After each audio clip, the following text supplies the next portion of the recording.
Hello, everyone. Welcome to another episode of 100 Yards of Football Sports Talk Radio. I'm your host and producer this afternoon, Logan Landers, and joining me to help break down the NFL legend, I would say underrated severely as well. We're talking about Wes Welker, former wide receiver for the New England Patriots. Help me break him down, discuss his career, as always, is my guy from the Elite Sports and Entertainment Network, Mr. Jay McLovin. Jay, say what's up to the people and give me your thoughts, man. What do you like about Wes Welker? What did you like about him as a player? I appreciate it, Logan. Yeah, what I liked about Wes Welker as a player is he was a team guy. Like he didn't have to command the ball. He was just there as a good because he's a good slot, right? Good guy right in the middle, a little dink and a dunk guy. 'Cause that's what the Patriots philosophy was. 5-6 yard passes, and that's really what Welker was good for. He was a speedy guy.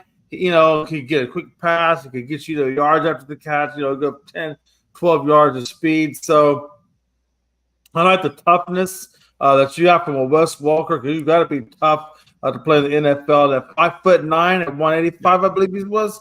Yes, you're taking some hits, especially with New England. You're taking some hits. And so I like his speed. I like his veteran presence, and I like his ability to catch the ball and keep his eye and focus and not fumble it while he's trying to catch it.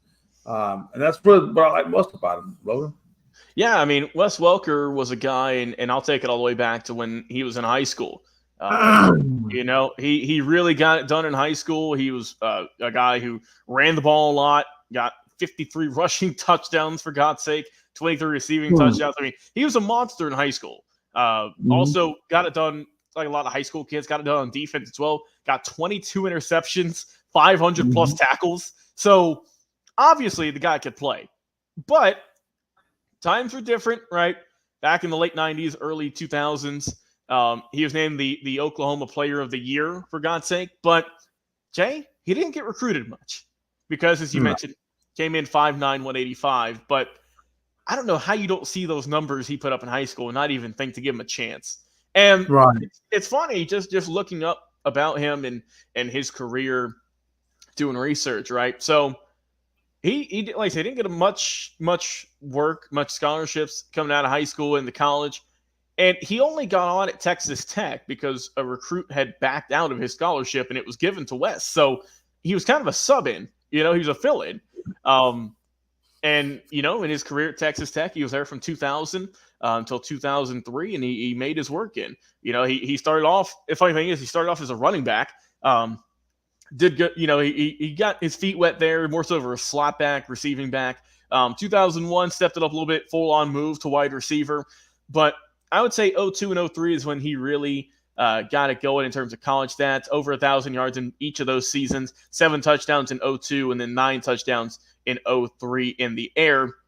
But he really, he got it done like a lot of these guys do at special teams. That is where he got it going, right?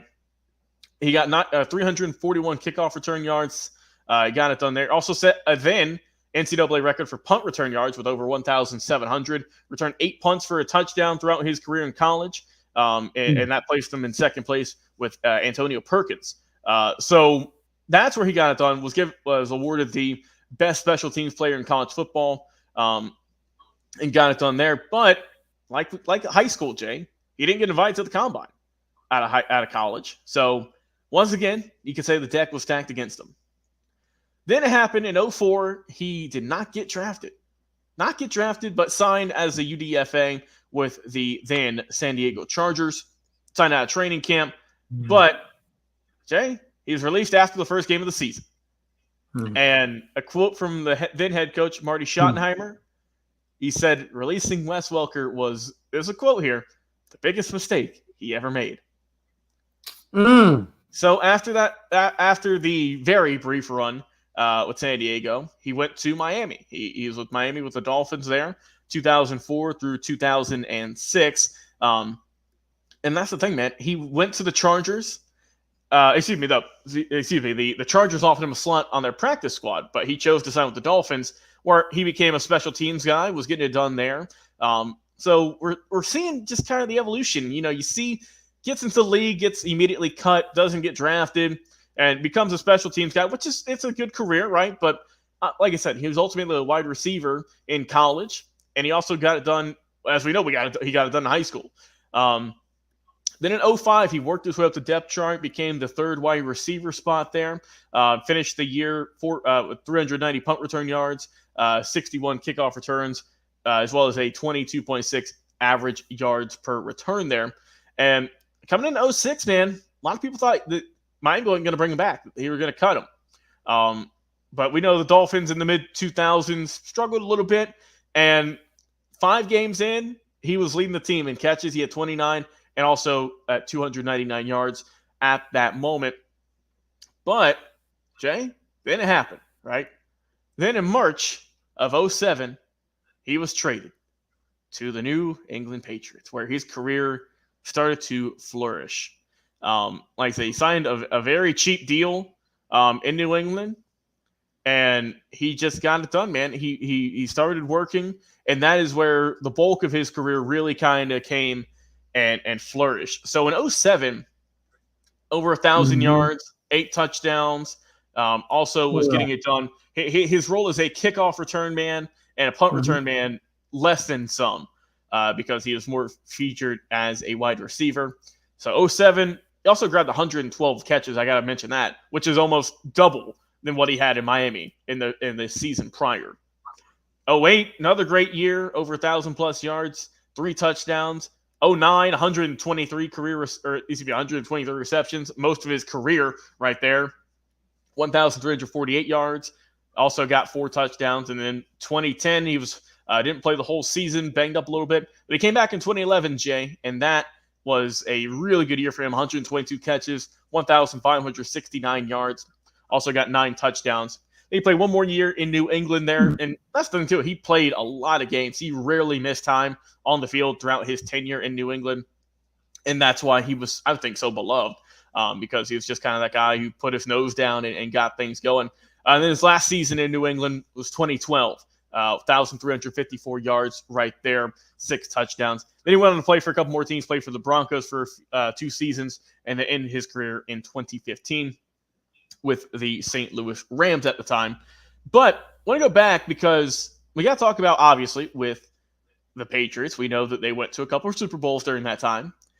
And people forget, Jay, because the Patriots did end up losing that Super Bowl to the New York Giants in that great game back then. But, I mean, you could honestly say that Wes Welker could have been the best player on the field in that game in 07, or excuse me, in 08. Because he had 11 catches, Jay, for 103 yards in the Super Bowl. I mean, that's top tier stuff right there. Also in 2012 when they lost to New York once again, 7 catches for 60. And then his final time he was with Denver then in 2013 when they lost. They got blown out by the Seahawks, 8 catches for 84 yards. So had a little bit of postseason success in that first go around in New England. But he's just a guy, man, who just caught a lot of catches, right? All in all, 903 receptions, very close to 10,000 yards. Couldn't quite crack that. But it's a guy, Jay, that if you look at him, he set records with the Dolphins in terms of his punt returns and kick returns, right? They went to New England. He was just, I mean, you could just say Mr. Reliable because anything you threw at him, it was like you had to stick him on back in the day, but he could just catch anything. He's got franchise records there in New England, most career receptions, most catches in a season, most receiving yards in a season as well, and also 5 seasons, Jay, with over 100 catches or more.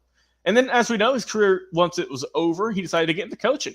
Worked with the Texans, 49ers, and currently he is now with the Miami Dolphins, which is, just kind of a full circle kind of moment where he's helping out a lot of really good receivers out there in Miami. So, I just think that, Wes Welker was someone who didn't have really any expectations getting into the league. Didn't have much of a chance to get into the league. Like I say, he wasn't drafted.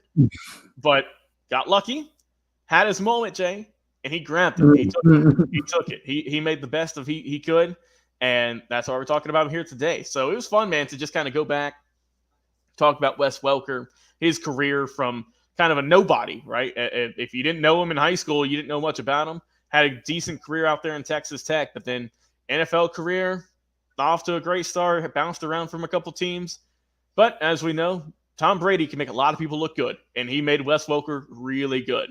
So just, it's good that he was able to find this guy and just utilize him to the best of his ability. Well, man, it's been fun today, Jay, talking Wes Welker here on the show. Once again, if you enjoy the episode, give us a like, follow, share, and subscribe. Facebook and YouTube, best 2 places to do so. But you can also go and download our podcast, available every single week. For Jay McLovin, I've been your host and producer, Logan Landers, guys. Go out there,